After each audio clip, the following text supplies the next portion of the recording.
یاد رکھیے گا کہ انسان اللہ تبارک و تعالیٰ نے اسے کان دیے ہیں تو وہ کچھ سنے گا بھی، اللہ نے اسے آنکھیں دی ہیں تو وہ کچھ دیکھے گا بھی، رب تعالیٰ نے اسے زبان دی ہے تو وہ کچھ بولے گا بھی، اللہ نے اسے ذہن دیا ہے تو کچھ نہ کچھ وہ سوچے گا بھی۔ یہ جتنے اعضاء اس کے ان میں حرارت ہے، ان میں تازگی ہے، تو یہ سارے اعضاء کچھ نہ کچھ کرتے بھی رہتے ہیں۔ اگر وجود کے اعضاء اپنا کام صحیح طریقے سے کریں گے تو اجر پائیں گے، ورنہ قرآن مجید نے کہا ہے کہ آنکھوں سے بھی سوال ہوگا، کانوں سے بھی سوال ہوگا، زبان اور دل سے بھی پوچھا جائے گا۔ یہ ساری چیزیں صبح قیامت ان سے سوال جواب کیا جائے گا۔ یہ اعضاء جتنے ہیں یہ کچھ نہ کچھ کریں گے۔ میرے رب کریم نے نبی پاک صلی اللہ تعالیٰ علیہ وآلہ وسلم کی محبت ہم پہ ضروری قرار دے کے پتہ ہے ہمارے اعضاء کی ڈیوٹی کیا لگائی ہے؟ اس نے کہا تم اس طرح کیا کرو، جب دیکھا کرو نا تو محبوب کے جلوے دیکھنے کی کوشش کرو، اور جب تمہارا سننے کو دل کرے تو مدینے والے کی بات سنا کرو، اور جب تمہارا بولنے کو دل کرے تو پھر میرے محبوب کی نعت پر بات کرو۔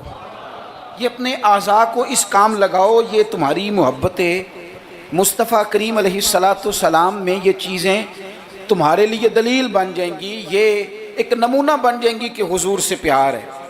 نبی پاک علیہ السلام کا ذکر میری اور آپ کی نعت کا، تعریف کا محتاج نہیں۔ کیوں کہ رب فرماتا ہے وَرَفَعْنَا لَكَ ذِكْرَكَ، اے محبوب ہم نے آپ کے لیے آپ کے ذکر کو بلند کر دیا ہے، ہم نے آپ کے لیے آپ کے تذکرے کو بلند کر دیا۔ تو جن کے ذکر کو اللہ نے بلندی دے دی ہے اس پر کوئی شاعر نعت نہ بھی لکھے، کوئی اچھا نعت خواہ نعت نہ بھی پڑھے معاذ اللہ، کوئی مجمع نعت سننے نہ بھی آئے، حضور کا ذکر تو اللہ نے بلند کر دیا ہے۔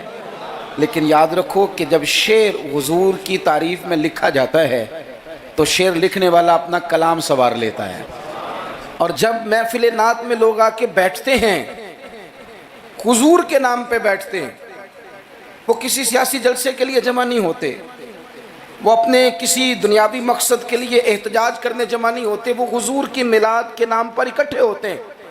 خلاق عالم کے فرشتے تو گواہی دیتے ہوں گے نا، یا اللہ دیکھ کے آئے ہیں ہم، وہ تیرے محبوب کے لیے جمع ہوئے تھے۔ نعت خانوں کیا کمال ہو جائے اگر ہم نعت خانی کے ساتھ مخلص ہو جائیں، تمہیں پتہ چل جائے گا جب صبح قیامت تمہاری اس نعت خانی کا وزن ہوگا، تمہیں مزہ آ جائے گا۔ سب سے آگے آگے حسان بن ثابت ہوں گے، اور پھر یہ نعت خانوں کی پوری لائن حضور کی بارگاہ میں جائے گی۔ تم اپنے آپ کو کیوں کمزور کرتے ہو چند ہزار پہ بیچ کے؟ میری ملت کے نعت خانوں میں لا شریف آ گیا، نعت کے حسن کو سمجھو تو صحیح یارو۔ سب سے آگے نعت خانوں کی لائن میں حضرت حسان بن ثابت ہوں گے، اور قیامت تک جو حضور کی نعت پڑھنے والا ہوگا وہ سارے اس لائن میں ہوں گے۔ تمہیں پتہ ہے اس لائن میں کون کون ہوگا؟ ملا عبد الرحمن جامی بھی ہوں گے، سعدی شیرازی بھی ہوں گے۔ اس لائن کے اندر چلتے چلتے تمہیں ڈاکٹر علامہ اقبال بھی ملیں گے، تمہیں یہاں امام احمد رضا فاضل بریلوی بھی ملیں گے، تمہیں کہیں اسی طرز میں کلام کرتے نعت پڑھتے اعظم چشتی مرحوم بھی ملیں گے، محمد علی ظہوری بھی ملیں گے، تمہیں اس میں نعت پڑھتے پڑھتے کئی لوگ ملیں گے۔ اتنے نصیبوں والے ہو، اس لائن میں جاؤ گے جس لائن میں رسول اللہ کے غلام لگے ہوں گے۔ اعلیٰ حضرت کہتے ہیں یہ تیری زبان حضور کے لیے، حضور کے لیے، یہ اللہ نے بنائی ہے اپنے ذکر کے لیے، محبوب کریم کی نعت کے لیے۔ تو کیا کریں؟ اور یار سارا دن اس نے باتیں تو کرنی ہیں، اللہ جانتا ہے یہ باتیں کرنے کا دور ہے، چپ نہیں بیٹھتے۔ بعض لوگوں کو کہنا پڑتا ہے کہ چل یار کوئی 10 منٹ چپ بھی کر جا، کوئی ہمیں بھی موقع دے تھوڑا سا بولنے کا، اور کوئی تو تھوڑی سی سن بھی لے، کسی کی کہنا پڑتا ہے۔ اتنی جو باتیں کرتے ہو، اتنی جو خوش آمدیں کرتے ہو، تو اعلیٰ حضرت مشورہ دیتے ہیں، فرماتے ہیں ذکر ان کا چھیڑیے ہر بات پر، ذکر ان کا چھیڑیے ہر بات پر۔ بات شادی کو ہو تو حضور کا ذکر چھیڑ دو کہ نبی پاک کا شادی کا طریقہ کیا ہے، حضور نے یہاں کیا ہمارے لیے طریقہ مبارکہ چھوڑا ہے۔ ذکر ان کا چھیڑیے ہر بات پر۔ تو اگر ذکر بچے کے عقیقے کا ہو تو دیکھ لو حضور نے ہمارے لیے کیا سنت چھوڑی ہے۔ اگر یہاں موقع تجارت کا ہو تو دیکھ لو نبی پاک نے تجارت کے معاملے میں کیا احکامات دیے ہیں۔ اگر موقع ہو زندگی میں آزمائش کا تو پھر بھی دیکھ لو حضور کا کیا یہاں ہمارے لیے طرز حیات ہے، اور اگر موقع ہو اللہ کی دی ہوئی نعمت کا تو پھر بھی دیکھو کہ حضور کے نقوش راہ کیا ہیں۔ بس اپنے آپ کو ہر وقت حضور کے خیال میں گم کر لو۔ فاضل بریلوی کا مشورہ ہے، وہ کہتے ہیں ٹھوکریں کھاتے پھرو گے ان کے در پہ آ پڑو، ورنہ تو ٹھوکریں ہیں زمانے کی۔ لوگوں کی تعریف کتنی کو کرو گے، کتنی کو تھکا دیں گے تمہاری زبانیں۔ حضور کی تعریف کرو، ٹھوکریں کھاتے پھرو گے ان کے در پہ آ پڑو۔ قافلہ تو اے رضا اول گیا آخر گیا، حضور کے دروازے پہ آؤ، نبی پاک کی تعریف کرو اور پھر حضور کی تعریف سنیں۔ میں بڑے درد کے ساتھ ایک بات عرض کروں، میں بڑے درد کے ساتھ، دکھی دل کے ساتھ ایک بات عرض کروں۔ میلاد کی محفلوں میں غریب لوگ رہ گئے۔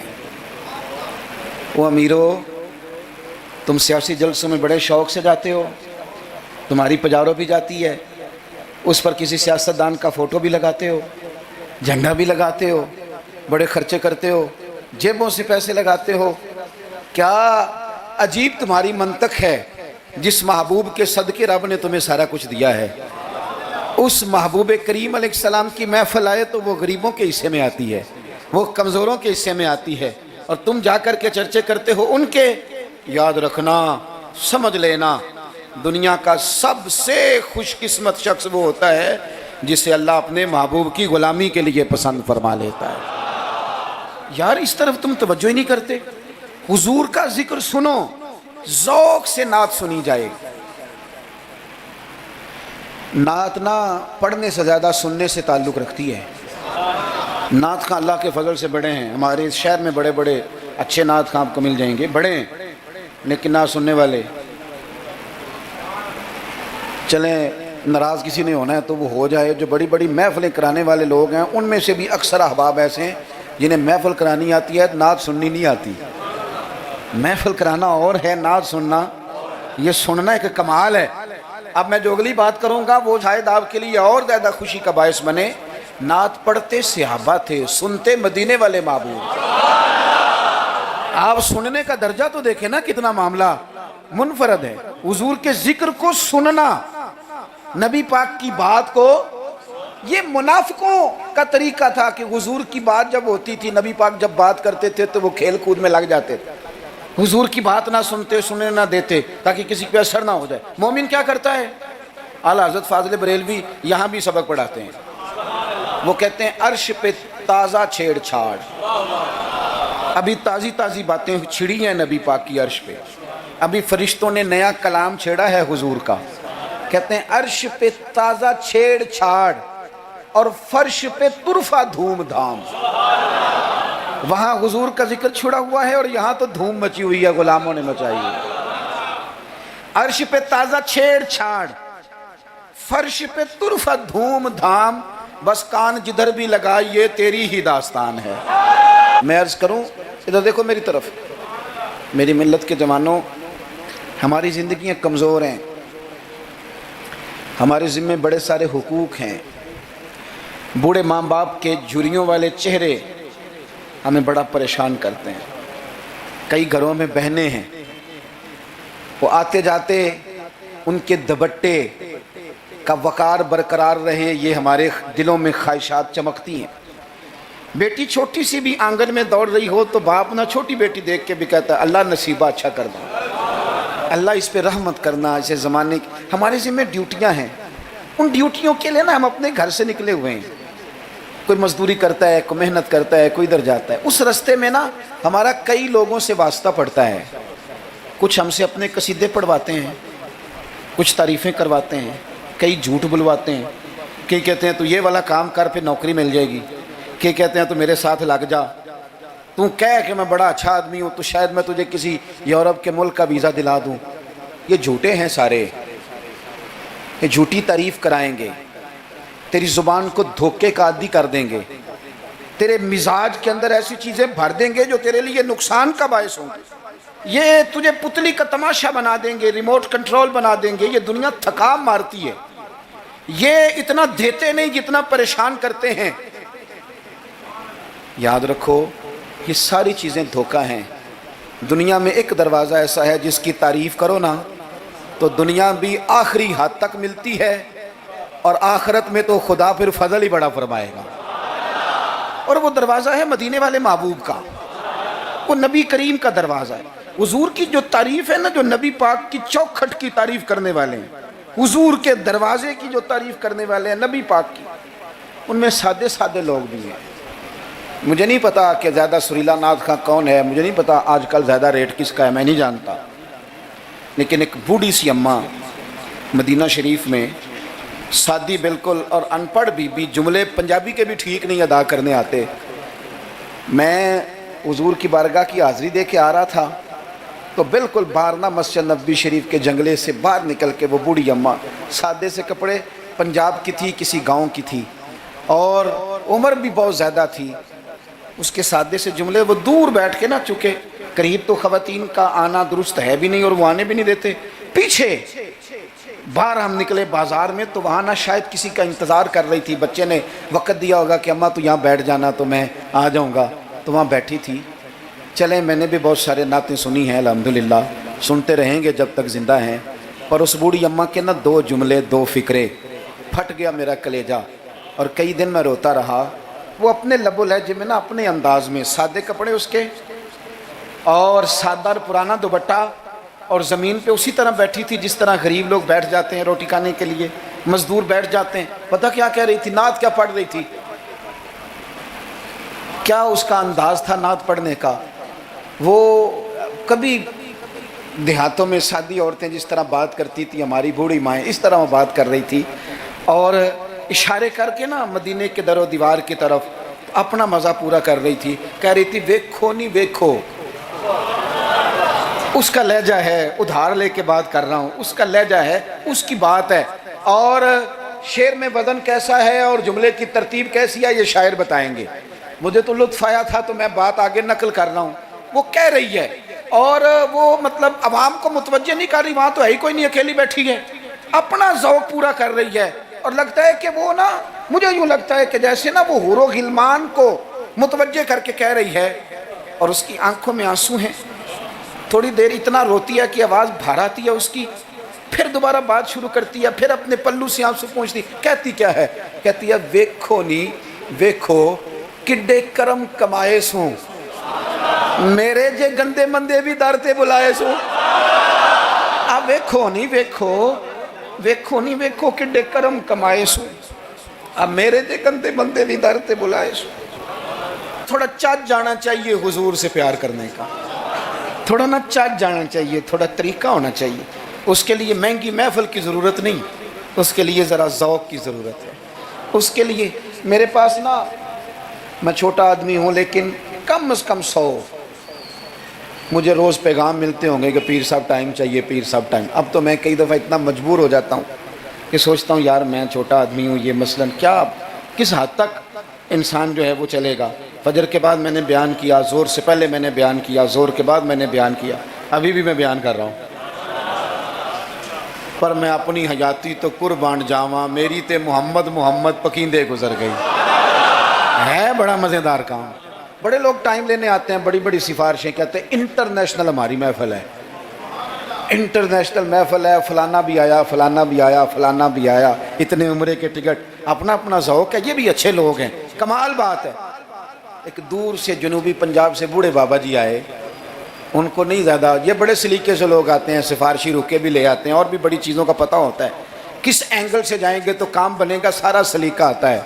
لیکن وہ کسی نے کہا تھا کہ لگا جدوں میدان ازل دا تے لوکی چوراں وانگ سدھائے، کسی نے لوٹ لی علم دی دولت، کوئی میر فقیر بنائے، آزم ویخ مقدر ساڈا اسی عشق خرید لے آئے، تے کسے دے سر تے تاج امامت اس علم پڑھاون سکھیا ہے، تے کسے نے پہنے فقر دا چوغا انہیں زہد کماون سکھیا ہے، آزم ویخ مقدر ساڈا اسا یار مناون سکھیا ہے۔ اپنے اپنے نصیب کی بات ہے۔ وہ بڑے لوگ آتے ہیں، میں آپ کو جو بات جہاں آپ کو کھڑا کرنا چاہتا ہوں وہاں آئیے گا۔ ایک سادے سے بزرگ سے، سیدھے سادے تھے، کندھے پہ رومال رکھا، جمعے والے دن میں گزر رہا تھا تو میرے کان میں ہلکی ہلکی بات، پریشرائز کر کے نہیں، کہنے لگے پیر صاحب جدوں بھی ٹائم ہوئے نا، مہینے نو، چون نو، چھیاں نو، سال نو، دوں نو، یہ انداز ہے. جدوں بھی ٹائم ہوئے نا تو ایک چھوٹی جی محفل کرنی, میں ماڑا بندہ جے, تھوڑی جی میری تنخواہ ہے, میں کمیٹی پائی ہر مہینے پیسے رکھنا, جدوں تھوڑے کٹھے ہو جان تے سونے دا میلاد کردا.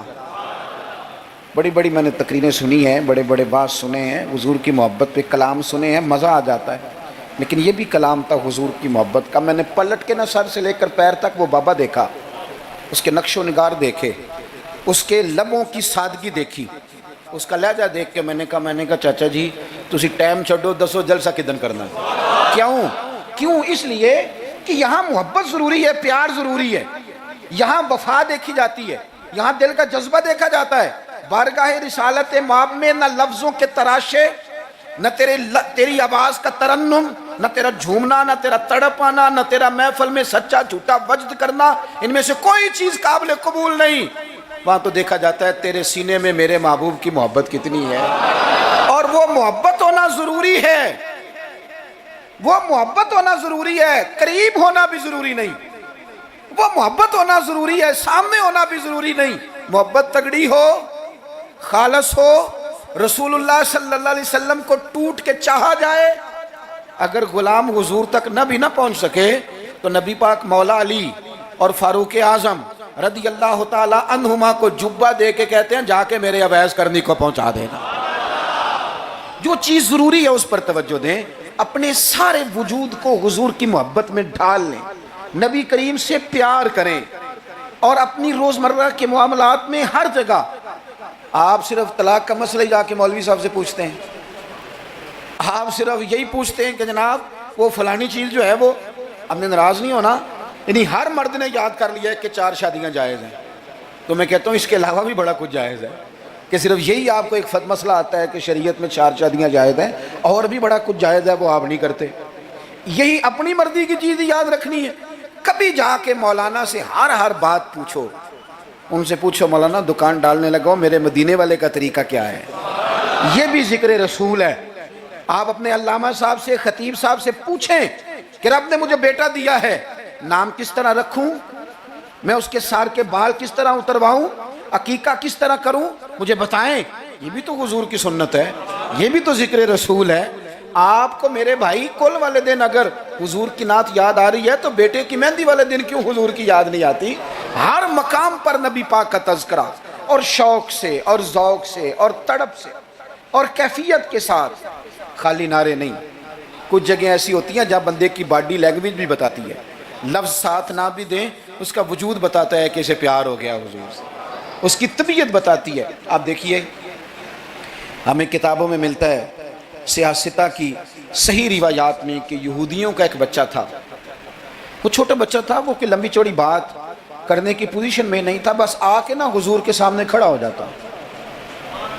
اور شارحین کہتے ہیں زیادہ پتہ وہ ڈیوٹی کیا کرتا تھا, بس محبوب کا چہرہ دیکھتا رہتا تھا, بس دیر تک نا حضور کو دیکھتا رہتا. نبی کریم کبھی کبھی کوئی کام بتاتے تو کر آتا, یہودی کا بیٹا تھا, پیار ہو گیا اسے نبی پاک سے. آپ کے بیٹے کو بھی ہو سکتا ہے, میرے بیٹے کو بھی ہو سکتا ہے. شرط یہ ہے کہ وہ اپنے ابا سے حضور کی نعت سنے. اس نے اپنے ابا سے دولت کی تعریف سنی تو اسے دولت سے پیار ہو گیا. اس نے اپنے ابا سے سنی نا بات کہ فلانے کا بیٹا ڈاکٹر بن گیا تو پیسے بڑے کما رہا ہے, فلانے کا بیٹا کاروباری ہے تو آگے بڑا گزر گیا. جو سنا سو اس کے دل میں آ گیا. اگر یہ سنے گا تو حضور کا پیار بھی آ جائے گا. وہ نبی کریم کی بارگاہ میں کھڑا رہتا ہے, حضور کی زیارت کرتا ہے, خدمت کرتا ہے یہودی کا بیٹا. میرے محبوب بڑے کریم ہیں, میں بڑی ذمہ داری سے آپ کو عرض کرتا ہوں, حضور بڑا ہی اجر عطا کرتے ہیں. وہ یہودی کا بیٹا تھا, بیمار ہو گیا, قربان جائیں. 2-1 دن نظر نہیں آیا تو حضور فرمانے لگے چلو نا تیمارداری کرنے چلے. حضور تیمارداری کرنے کیسے نصیب ہیں, کیسی خوشبختیاں ہیں. سرکار سرانے بیٹھے ہیں, نبی کریم علیہ الصلوۃ والسلام کرم فرما رہے ہیں. حضور کی وہ محبت دیکھی نا تو وہ غریب یہودی, اسے پتہ تھا سرداروں کے طریقے کیا ہیں, اسے پتہ تھا چودھریوں کے سلیقے کیا ہیں, اسے خبر تھی کہ خان ہو تو ان کے مہمان بھی کوئی خان ہی ہوتے ہیں, انہیں خبر تھی کہ عام لوگوں کا طرز حیات کیا ہے. لیکن وہ سمجھ گیا کہ میرے جیسے غریب کے بچے کی تیمارداری کرنے جو آئیں وہ دنیا دار نہیں, وہ اللہ کے سچے رسول ہیں. حضور صلی اللہ علیہ وسلم نا چھوٹے بچے سے بات کر رہے ہیں، ادھر دیکھنا میری طرف، چھوٹے بچے سے۔ اب میں نے جو بات کہنی ہے اگر آپ کی سمجھ میں آ گئی تو ٹھیک ہے، نہ بھی آئی تو بات ٹھیک ہے۔ پیار نبی پاک سے خالص کرنا، انشاءاللہ رسول پاک تیمارداریاں فرمائیں گے، کرم نوازیاں فرمائیں گے۔ پیار خالص کرنا، نیرا نعرہ نہ لگانا، صرف تقریر میں بات نہ رہے، نکابت خطابت اور یہ مائک کی حد تک چیزیں نہ رہ جائیں، کوئی اس کا عملی ثبوت بھی ہمارے سامنے آئے۔ حضور اس بچے سے بات کر رہے ہیں، فرماتے ہیں کلمہ نہیں پڑھ لیتا؟ قربان جائیں، کسی کو ابا نے کلمہ پڑھایا، کسی کو اماں نے پڑھایا، کسی کو مفتی صاحب، پیر صاحب، علامہ صاحب، صوفی صاحب، درویش نے پڑھایا، اس کے بھی تو ذرا نصیب دیکھو نا، کلمہ نہیں پڑھ لیتا۔ تو اس بچے نے نا نظروں ہی نظروں میں اپنے باپ کی طرف دیکھا، پڑھ لوں کلمہ، نظروں ہی نظروں میں پوچھ رہا ہے۔ تو والد کو بھی پتا تھا نا کہ یہ کون ہے، ایسے تھوڑی کوئی آ جاتا ہے تیمارداری کرنے، بڑے پیارے ہوتے ہیں بچے ماں باپ کو۔ تو باپ نے آگے بڑھ کے اس بچے کی پیشانی پہ ہاتھ رکھا، کہنے لگے پتر جس طرح یہ کہتے ہیں نا ویسے ہی کر لے، آپ پیار تو خالص کریں نبی پاک سے۔ حضور نے کلمہ پڑھایا، وہ شخص کلمہ پڑھ کے مسلمان ہو گیا، اس کی روح پرواز کر گئی۔ بڑا نصیبہ والا تھا جس کا جنازہ بھی مدینے والے محبوب نے پڑھا، جس پر کرم نوازیاں بھی حضور نے فرمائی۔ میرے بھائی، حضور کے ساتھ پیار ہو۔ اپنے گجرانوالہ میں ایک دن سفر کر رہا تھا تو روڈ سے نیچے اترا ہوں، بالکل عین فجر کے بعد مجھے کہیں دور جانا تھا، تو سامنے نا بڑا سارا لکھا ہوا تھا، کیا آج آپ نے درود شریف پڑھا ہے؟ وہ پڑھا، میں نے پڑھا تو میں نے درود شریف پڑھنا شروع کر دیا، یعنی جاری ہو گیا۔ جس نے لکھا ہے اللہ اسے جزا عطا کرے، جس نے لکھا ہے اللہ اسے۔ یہ مسجد میں کسی جگہ نکلتے وقت، آتے وقت، جاتے وقت، دکان پہ آپ درود شریف لکھ دیتے ہیں نا، ایک دفعہ تو بندہ نظر اٹھاتا ہی ہے نا پڑھنے کے لیے۔ تو آپ بتائیں اگر کسی نے دیکھ کے ایک دفعہ بھی پڑھ لیا تو لکھنے والے پر اللہ کتنا فضل فرمائے گا۔ درود السلام نہ طبیعت کو میٹھا کر دیتا ہے، طبیعت کو ٹھنڈا کر دیتا ہے۔ مولانا ابو نصر رحمۃ اللہ علیہ وہ فرمایا کرتے تھے، کہتے تھے میں رات کو نا کبھی کبھی مدینہ شریف نکلتا تھا تو ایک درویش دودھ لے کے باہر آیا کرتا تھا، دودھ لے کے وہ باہر نکلتا تھا تو پتہ کہتا کیا تھا؟ کہتا تھا دودھ پی لو۔ تو لوگ پوچھتے تھے کتنے کا ہے؟ کہتے کوئی نہیں، بس تم دودھ پی لو اور مدینے والے پہ درود پڑھ دو، بھائی اتنی بات ہے، پیتے جاؤ اور درود شریف پڑھتے جاؤ۔ ایک تو درود و سلام پڑھنا ہے پورا ربیع الاول شریف۔ دوسری گزارش اس ماہ مبارک میں میری آپ کی خدمت میں یہ ہے کہ سیرت کا کوئی ایک سبق ہر روز، میلاد شریف کے 30 دنوں میں سیرت کا ایک پورا باب، اس کو 10 منٹ میں، 15 منٹ میں، 7 منٹ میں اگر بیان کیا جا سکے، ایک باب۔ لوگوں کو بتاؤ نا کہ میرے نبی پاک کا حلم کس طرح کا تھا، لوگوں کو بتاؤ حضور کی حکمت کس طرح کی تھی، لوگوں کو بتاؤ رسول پاک کی سچائی، دیانت، امانت کے معاملے میں سیرت کا منہج اور معیار کیا تھا۔ لوگوں کو بتاؤ تو صحیح کہ مدینے والے پہنتے کس طرح کا تھا، کھانے میں طرز محبت کیا تھا۔ حضور کی سیرت کا ایک پہلو روز میں اکثر اپنے آپ سے کہتا ہوں ہم نے حضور کی سیرت کھول کے بیان نہیں کی، کاش ہم حضور کی سیرت کھول کے لوگوں کو سناتے، کھول کے مطالعہ کرتے، ریسرچ کرتے، بیان کرتے، تدریس کرتے، بتاتے، پڑھاتے، سناتے۔ میری ملت کا کوئی جوان کسی ایکٹر اور کرکٹر کو آئیڈیل نہ بناتا، کسی موٹیویشنل سپیکر کے پاس جا کے نہ بیٹھتا، کہیں سے وہ اپنی ذہن سازی نہ کراتا، کہتا چپ کر، مجھے پتہ ہے میرے نبی پاک کا مصیبتوں میں طریقہ کیا رہا، مجھے پتہ ہے حضور کا نعمتوں میں طریقہ کیا رہا، مجھے پتہ ہے رسول پاک علیہ السلام کا گھر والوں کے ساتھ رویہ کیا رہا۔ سیرت کے باب پورا ربیع الاول آپ سنیں بھی اور کوشش کریں۔ کسی ایک کتاب ہے سیرت کی، بڑی سادی سی کتاب ہے، سیرت مصطفیٰ، علامہ عبد المصطفیٰ اعظمی رحمۃ اللہ علیہ ایک بزرگ گزرے ہیں، انہوں نے لکھی ہے، سادی سی ایک ہی جلد میں، ذرا زیادہ آسان ہے، وہ کتاب لے لیں آپ، اور اس کتاب کو نا آپ حضور کے جو اخلاق کے باب ہیں، جو شمائل ہیں، خصائل ہیں، فضائل ہیں، ان کو پہلے پڑھیں، اور آپ ذرا تھوڑا سا نا غور کے رک کے حضور کی سیرت مبارکہ کے جملے، یہ ربیع الاول شریف نہ سارا حضور کی یادوں کے نام کر دیں۔ آپ یقین کریں گے سیرت تعمیر کر دے گی آپ کو، آپ کی شخصیت کے اندر جتنی کمزوریاں ہوں گی حضور کی سیرت مبارکہ پڑھنے کی برکت سے اللہ وہ ساری کمزوریاں اپنے فضل سے دور فرمائے گا۔ آخری بات آپ کی خدمت میں یہ عرض کرنی ہے، خدا را محافل کا ماحول بہت سنجیدہ کر لیں، بہت سنجیدہ، محفل روحانیت والی بنائیں۔ میں تمام محافل کرانے والوں سے، پورا ربیع الاول شریف محفلیں کرانے والوں سے اپیل کروں گا کہ محفلوں میں کیمروں کا استعمال ذرا کم کریں، تھوڑی مہربانی کریں۔ چلیں ریکارڈنگ کے لیے کہیں ایک آدھ کیمرہ آپ ضروری سمجھتے ہیں تو ہر بندہ فوٹو سیشن کر رہا ہے، ہر شخص کومنٹس دے رہا ہے، کم سے کم اس کا آپ استعمال کریں۔ کوشش کریں محفل میں وضو کر کے آئیں، سر ڈھانپ کے آئیں، حضور علیہ السلام کی نعت سننی ہے، خوشبو لگا کے آئیں۔ نبی کریم کی محفل نور میں بیٹھنا ہے، وہاں ادب کے ساتھ آئیں، خشوع کے ساتھ آئیں، توجہ آپ کی نعت خواں کے شعر پہ ہو۔ آپ محفل پہ کوئی تبصرہ نہ کریں۔ نعت خواں جو مال اکٹھا کر کے طے کر کے اپنی جان پہ ظلم کرتے ہیں وہ سب کو پتہ ہے، لیکن وہ تو کر ہی رہا ہے نا جو کر رہا ہے، ہمیں غیبت کر کے کیا ملے گا؟ آپ نصیحت کے انداز میں کوئی بات کریں تو کریں، محفل کے اندر بیٹھ کے اس کی نعت بھی سن رہے ہیں اور ساتھ ساتھ جناب آپ تبصرہ بھی کر رہے ہیں کہ 40,000 لیتا ہے، تو آپ کو تو کوئی نعت کا مزہ نہ آیا، آپ تو اسی چکر میں رہے کہ اس نے لیا کیا ہے۔ آپ چھوڑیں اس بات کو، آپ اپنا سرور اور ذائقہ پورا کریں، خوبصورت محفل کریں، کوشش کریں اتنا رش نہ ڈالیں کہ وہ مجلس اتنی لمبی ہو جائے کہ پھر صبح فجر کی نماز کے لیے لوگوں کے لیے مشقت بنے۔ آپ 1-1.5 گھنٹے میں بڑا معقول پیغام، سونی نعت، ویسے بھی اگر آپ ایک آدھ نعت خواں کو دعوت دیں گے تو اس کا فائدہ آپ کو یہ ہوگا، میرے بھائی کے سٹیج پہ لڑائی نہیں ہوگی کہ پہلے میں نے جانا ہے اور میں نے 6 جگہ پہ جانا ہے اور میں تو آ گیا ہوں تو میرا شکر ادا کرو، یہ جان چھوٹی رہے گی آپ کی۔ آپ اچھے طریقے سے ایک شخص کو موقع دیں، وہ 2 نعتیں پڑھے، 3 پڑھے، ایک سونی تلاوت کریں۔ ایک بات جو ہر سال کہتا ہوں پھر کہہ لوں،